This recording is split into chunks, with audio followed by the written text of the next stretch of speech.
কোথাও আজান দিতে পারলে নিজেকে সৌভাগ্যবান মনে করি। সেই সুবাদে আজকে মালয়েশিয়ার খুব প্রসিদ্ধ জায়গা শাহ আলমের মধ্যে যে দৃষ্টিনন্দন মসজিদ আছে, অনেক বড় মসজিদ, সেখানে একটু মেম্বারের সামনে দাঁড়িয়ে আজান দেওয়ার ট্রাই করব ইনশাল্লাহ। দেখি কতটুকু পারি। আল্লাহু আকবার,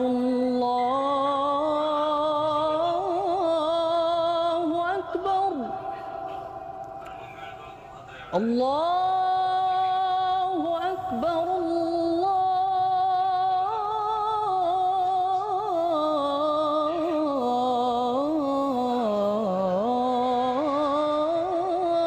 আল্লাহু আকবার।